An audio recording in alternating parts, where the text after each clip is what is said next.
안녕하세요. 오늘 시간에는 챕터 2-15 비평하기와 비평받기에 대해서 수업하도록 하겠습니다. 비평하기란 사물의 옳고 그름이나 아름다움과 추함 등을 분석하여 가치를 논하는 것입니다. 그리고 옳고 그른 것을 가리고 그 일의 가치를 논하는 일입니다. 또한 옳은 방향으로 이끌어 주려는 노력이 뒷받침되어 있는 대인관계 방식입니다. 그에 비해 비난하기는 상대방의 잘못이나 결점을 책잡아서 나쁘게 말하는 것이고 공격적 성향을 가지고 사용하는 것으로 설득력이 없어서 받아들이기가 어렵습니다. 비평하기는 비평의 목적은 상황을 바로 잡으려는 데 있고 비판은 상대의 감정을 상하게 만들기 때문에 개인적인 적대감을 품게 할 수도 있습니다. 비평이 의미를 가지려면 분노의 배출구가 되어서는 안 되고 다른 사람을 옳은 방향으로 이끌어 주려는 노력이 뒷받침되어야 합니다.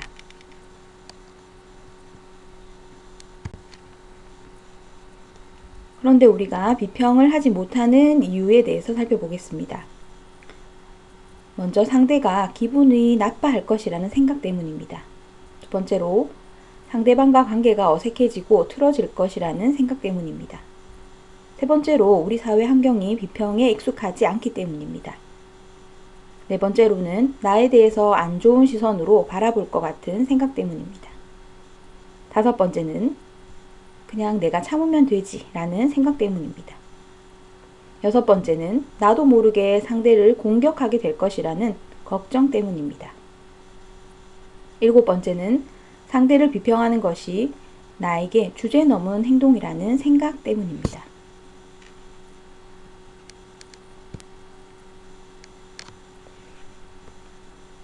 비평하기의 필요성에 대해서 살펴보겠습니다.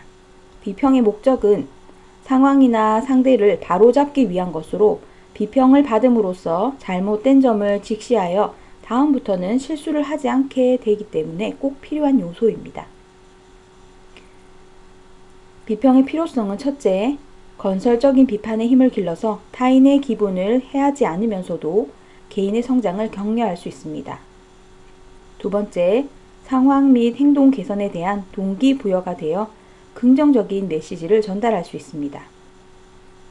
세 번째, 정당한 비판을 받아들여 다른 사람과의 소통 능력을 키울 뿐 아니라 문제가 생겼을 때 보다 유연하게 대처할 수 있습니다.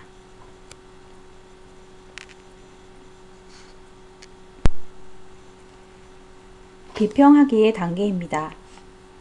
먼저 첫 번째로 비평하기 전 판단하기입니다. 건설적인 비판과 파괴적인 비판을 구분해야 합니다. 건설적인 비판은 긍정적인 변화를 격려하여서 행동 변화로 이어질 수 있습니다. 그러나 파괴적인 비판은 비난과 좌절로 이어집니다. 그래서 비판이 좋은 결과로 이어질지를 생각해 보아야 합니다. 두 번째로 건설적인 비평을 제안하기. 긍정적인 방향으로 시작해야 되고 진실하고 솔직한 감사 표현을 통해서 상대방이 가치 있는 사람임을 느낄 수 있게 하면서 건설적인 비판으로 넘어가야 합니다.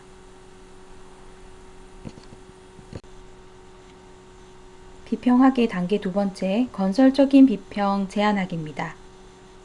감정을 조절하면서 구체적으로 설명을 해야 합니다. 피드백이 정확할수록 행동 변화에 임하기가 더 쉬워집니다. 때로는 의견을 주는 것보다 상대 스스로가 해결책을 찾도록 하는 것이 적합할 때도 있습니다. 비평하기 단계 세 번째, 피드백 샌드위치 활용하기입니다. 샌드위치 피드백, 피드백 샌드위치라고도 하는데 먼저 간단히 살펴보면 스텝 1으로 강점이나 좋은 점 등 긍정적인 내용을 이야기로 시작을 해서 상대가 마음을 열고 들을 수 있는 분위기를 만듭니다. 그 다음 스텝 2는 추가하여서 개선했으면 하는 점이나 고쳤으면 하는 포인트를 구체적인 내용을 근거로 이야기를 합니다. 그리고 스텝 3에서는 현실적인 어려움이나 상황에 대한 공감을 포함해서 앞으로 기대와 인정 그리고 격려로 마무리를 하는 것입니다. 피드백 샌드위치 활용하기를 좀 더 구체적으로 살펴보면 1대1로 하되 비판할 점에 대해서만 이야기를 해야 합니다. 처음에 대화를 시작했던 긍정적인 부분을 반복하고 비판의 대상이 되는 문제점이 수정되었을 때 도출될 수 있는 긍정적인 결과에 대해서도 이야기를 합니다. 긍정적으로 대화를 마치면 상대방이 좌절감보다는 경쾌한 기분으로 대화를 끝맺을 수 있습니다. 그리고 현재 잘하고 있는 점을 상기시키면서 비판을 효과적으로 받아들였을 때 발생하는 이점에 대해서 다시 한번 생각하게 해줄 수 있습니다.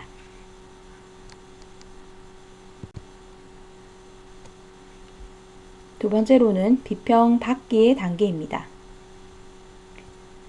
비평 받기의 단계의 첫 번째, 자신의 감정 추스르기입니다. 우선 평정심을 유지해야 합니다. 상대방으로부터 받은 비평을 자신의 다른 부분과 분리시켜야 합니다. 개인적으로 받아들이거나 확대 해석하여서 자신의 다른 부분들을 평가하지 않도록 해야 합니다. 비평의 동기를 고려해야 되고 왜 그러한 비평을 하였는지 이해하기 위해서 스스로에게 자문해 보아야 합니다. 비평받기의 단계 두 번째, 비평에 반응하기입니다. 우선 상대의 비평을 들어야 합니다. 상대방이 말한 비평을 다시 요약해서 이야기해 보아야 합니다. 상대방의 비평을 다시 이야기해서 쌍방 모두가 필요한 것이 무엇인지 이해하도록 해야 합니다. 비평한 상대에게 조언을 구하여서 문제를 처리하겠다는 인상을 주어야 합니다.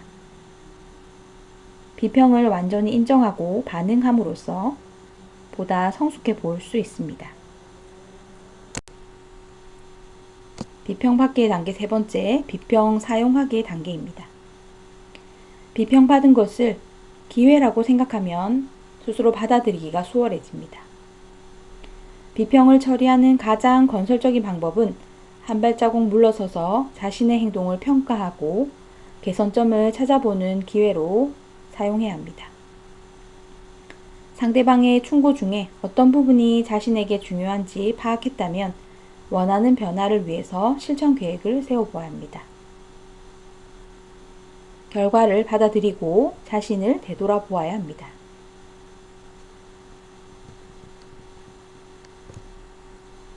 네 번째, 비평하는 방법입니다. 먼저 첫째로 올바른 시간과 장소를 선택해야 합니다. 다른 사람들 앞에서 비평적인 의견을 제시하는 것은 좋은 생각이 아닙니다. 미리 계획을 하고 말하기 위한 사적인 장소를 선택해야 합니다. 중간에 중단되지 않고 충분한 대화를 할 수 있도록 많은 시간을 갖도록 해야 합니다.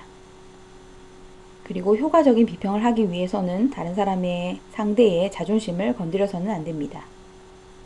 온건한 비평이라도 제3자 앞에서 하면 상대방의 체면도 읽고 원한을 사기 쉽기 때문입니다. 두 번째, 사람이 아니라 행위를 비판해야 합니다. 인격이 아니라 그의 행위를 비평해야 되고 외모나 성격에 대한 비평은 상처가 될 확률이 매우 높기 때문에 주의해야 합니다. 상대의 자존감 영역을 침범하지 않고 비평하는 것이 중요하며 상대를 아랫사람으로 얕잡아 보거나 무조건 깎아내리려는 발언을 해서는 안 됩니다.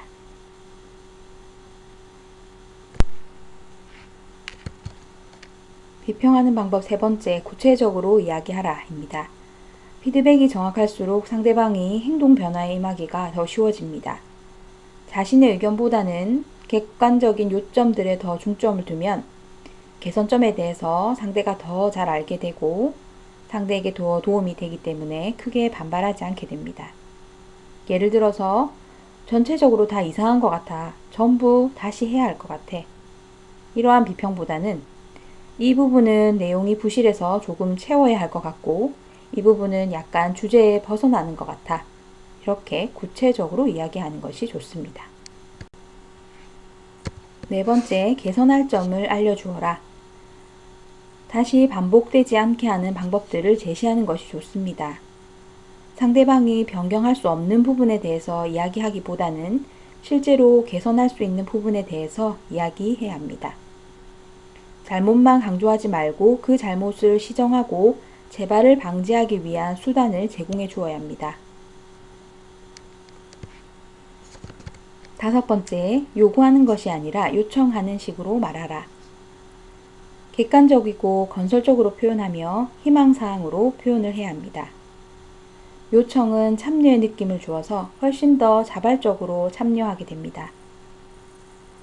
선생님은 너무 말을 함부로 하세요 라고 말하기보다는 저는 선생님이 말을 할 때 부드럽게 해주시면 좋겠어요 라고 요청하는 식으로 말하는 것이 좋습니다. 6번째, 한 번에 하나씩만 지적하라. 지난 일을 언급해서 비판하지 않습니다. 너무 많은 정보로 상대방에게 부담감을 주지 말아야 하며 실수를 한 번에 한 가지씩만 환기시키는 것이 좋습니다. 진지한 태도로 비평을 할 때 효과가 있지만 너무 자주 길게 비평을 하면 잔소리처럼 들려서 효과가 적습니다. 다른 사람과 비교한다거나 지난 과거까지 들먹이는 것은 최악의 상황을 연출할 수 있습니다. 당면한 한 가지 문제에 대해서만 해야 합니다. 7번째, 지난 일을 이야기하는 경우에는 상대방의 허락을 얻어라. 갑자기 그 문제를 말할 것이 아니라 때와 장소를 정하는 것이 좋고, 예를 들어 그동안 내가 마음이 괴로웠는데 이 점을 함께 이야기하고 싶어요. 시간 있으세요? 라고 상대의 허락을 얻는 것이 좋습니다. 8번째, 말을 하기 전에 자신의 불만과 감정을 요약해 보는 것도 유익하다. 어떤 상황으로부터 감정을 제거하고 가능한 객관성을 유지하도록 해야 합니다. 내가 말하고자 하는 내용을 연습해 봄으로써 말할 때 불안에 휩싸이지 않게 됩니다. 9번째, 지나치게 부정적인 언어를 사용하지 마라. 단도직입적이고 직설적인 언어를 사용할 필요가 있으며 나는 항상 옳고 상대는 늘 실수, 잘못을 저지르고 있으므로 비난이 마땅하다는 식으로 말해서는 안 됩니다. 반발과 저항이 생기면 상대를 개선시키겠다는 목적을 달성하기 불가능하기 때문에 미소를 지으면서 편안한 느낌을 가지고 얘기하면 더 도움이 됩니다. 10번째, 비난과 칭찬이 균형을 이루도록 하라.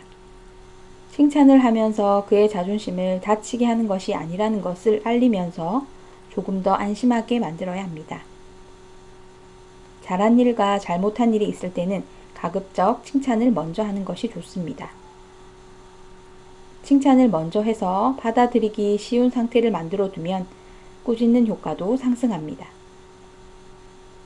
혹독한 비평을 했더라도 마지막은 반드시 미소로 마무리할 수 있어야 되며 상대를 개인적으로 불러서 다독거려 준다거나 이후 잘한 일을 공개적으로 칭찬하는 등 지속적인 관심을 기울여 상대의 반감을 누그러지게 해야 합니다.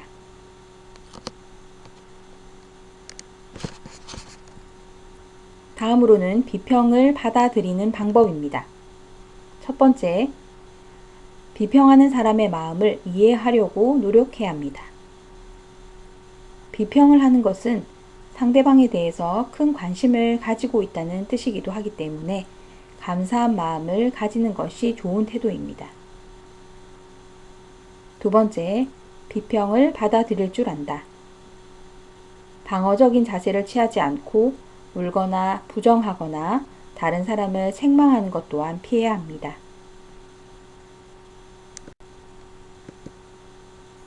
세 번째, 비평이 공평한가에 대해서 판단한다. 당신이 받은 비평에 대해 무엇을 할지 고민하기 전에 왜 그러한 비평을 하였는지 이해하기 위해서 스스로에게 자문하여 보아야 합니다. 불공평한 경우에는 의문을 제기하고 확인해야 합니다. 비평을 받아들이는 방법 4번째, 공평한 비평일 경우에는 상대방에게 구체적으로 대안을 물어봅니다. 상대방이 문제를 해결하기 위한 더 좋은 방법을 제시하지 않았다면 어떻게 다르게 할 수 있을지 물어보도록 해야 합니다. 경청을 하고 나서 건설적인 비평을 해준 상대방에게 감사의 뜻을 표시하면 세련된 태도라고 볼 수 있습니다. 예를 들어, 말을 하는 게 어색해 보여요 라고 말하기보다는 어떻게 하면 어색해 보이지 않게 말해 줄 수 있을까요? 라고 상대에게 구체적으로 대안을 물어볼 수 있습니다. 5번째, 자기 비평적이거나 자기 변명적인 말을 장황하게 늘어놓지 않는다. 자기를 위한 변명은 상대의 고통을 증가시킬 뿐입니다. 만일 자신이 다른 견해를 가지고 있을 때에는 비평에 대해서 공격하지 말고 자신의 의견만을 밝히는 것이 좋습니다. 6번째, 비평이 불명확할 때에는 명확하게 표현해 줄 것을 부탁합니다. 예를 들어, 그 점은 이해가 안 가는데 정확히 이야기 좀 해주시겠습니까? 너는 너무 냉정해 라고 말하기보다는 구체적으로 언제 그렇게 느꼈는지 말해주겠어? 말씀을 너무 어렵게 하시는 것 같습니다 라고 말하기보다는 어떤 부분이 어려운가요? 라고 명확하게 표현해 줄 것을 상대에게 부탁할 수 있습니다. 7번째, 비평에 대한 자신의 감정을 표현하는 것이 좋다. 예를 들어, 그 말에 일리가 있다고 생각한다. 내 의견을 이야기해 주어서 참 고맙다. 그런데 그런 이야기라면 사적으로 내게 와서 이야기해 준다면 내 기분이 더 낫겠다. 라고 이렇게 감정을 표현하는 것이 좋습니다. 비평하기와 비평받기 수업은 여기까지 하도록 하겠습니다. 수고하셨습니다. 감사합니다.